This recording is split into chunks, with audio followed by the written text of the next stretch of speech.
Cristo foi sepultado. Os evangelistas todos são unânimes e dão o seu testemunho quanto a esse acontecimento. Mateus e Lucas dizem: tendo tomado o corpo, José de Arimateia envolveu-o num lençol. Mateus salienta: um lençol próprio. Marcos confirma que, saindo de casa de Pilatos, José de Arimateia foi a casa buscar um lençol. João acrescenta que serviu para o envolvimento no lençol uma mistura de mirra e aloés, pesando cerca de 100 libras, o que seria próximo hoje de 32 quilos. Foi nessa tarde de sexta-feira que levaram o corpo de Jesus ao túmulo.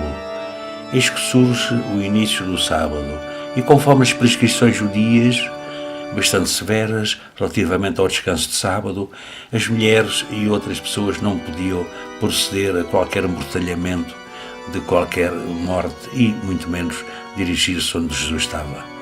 No sábado, descansaram então, segundo o mandamento, e no primeiro dia da semana, aliás domingo, elas foram ao túmulo levando os aromas que haviam preparado.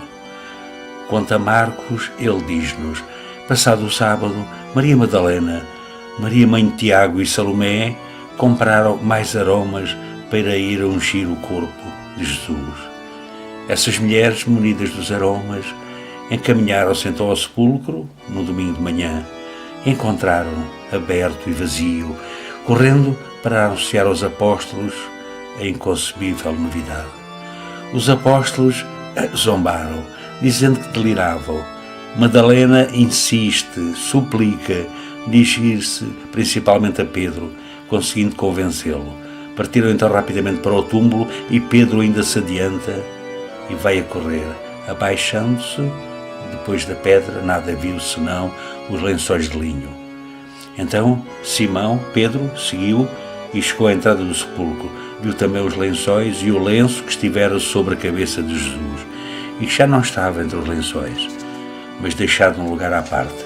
Então entrou também outro discípulo. Chegaram primeiro à presença dos lençóis e do túmulo que havia servido para envolver o corpo de Jesus. Da forma como os apóstolos puderam conservar essa mortalha, ainda hoje é desconhecido das investigações.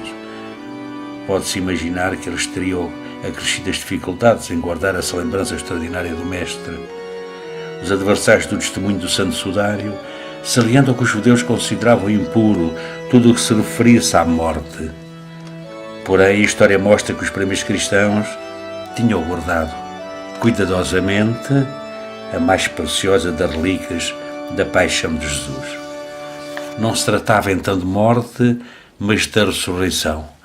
Em 1631, São Braulio, bispo de Saragoça, diz numa carta do sudário do corpo de Dominus Involuto que o sudário de que o corpo do Senhor foi envolvido, e acrescenta: as Escrituras não dizem que o conservou, mas não se pode chamar supersticiosos àqueles que creem na autenticidade do sudário. Mais tarde, em 1150, um peregrino inglês menciona o sudário, no qual diz ter sido estado perto. Guilherme de Tir, mais tarde, em 1171, fez alusão à mortalha. Em 1204, por ocasião da Quarta Cruzada, um cavaleiro de Provença, Ricardo de Clary, toma parte na tomada de Constantinopla.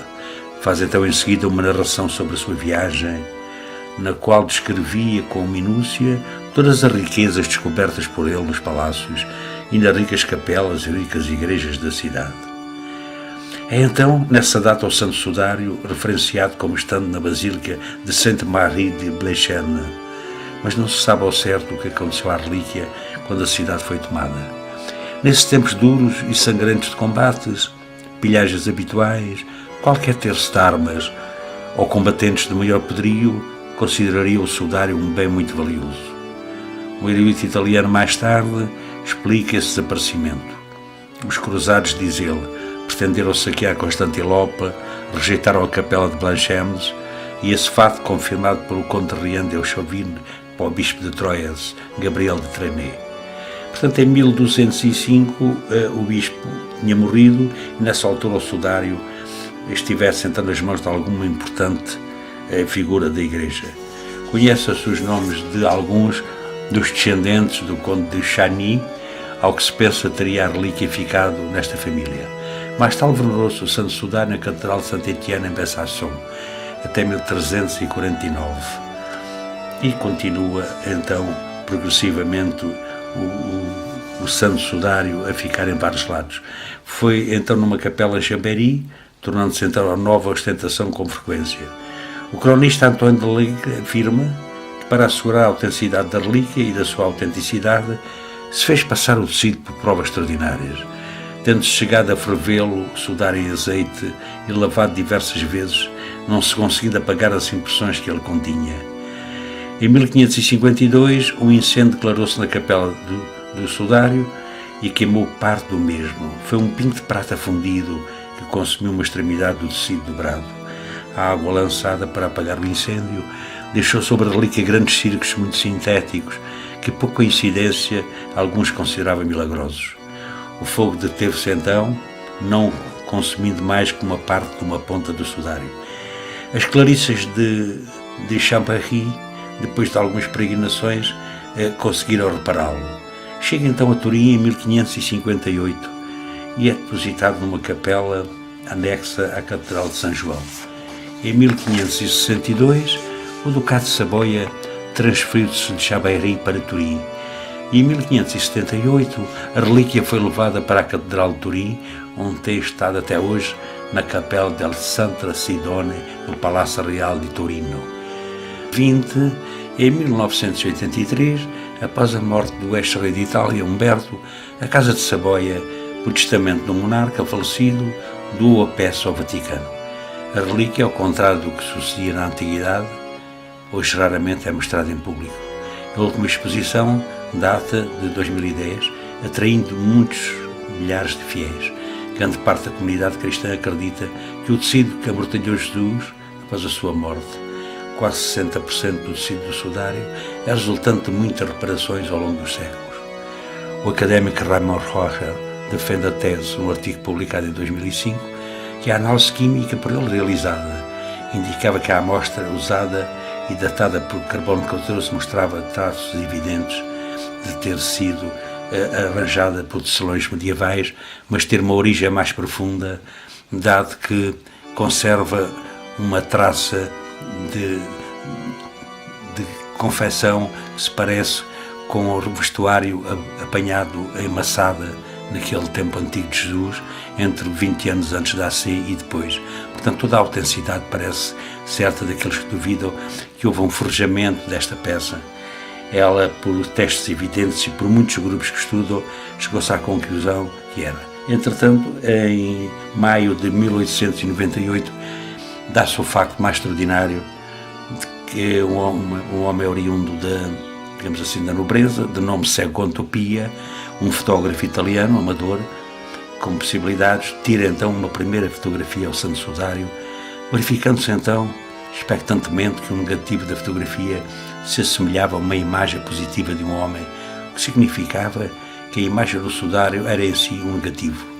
A partir desta data começou o interesse em saber mais sobre aquele artefacto e a sua composição e o que representava. Uma equipa americana estudou durante muitos anos, mais de 100 mil horas, trabalho equivalente a 3 anos de pesquisas, conclusões sobre o Santo Sudário. Havia então sangue humano no sudário, gotículas de tinta ocre seria o resultado de contaminação e habilidades do equipamento. Portanto, na Idade Média seria impossível forjar um Santo Sudário ou acrescentar alguma coisa que fosse. Portanto, tudo indica realmente que o Santo Sudário, que tem dimensões de 4,30 metros por 1,10 m, amortalhou um corpo com cerca de 1,80 m de altura.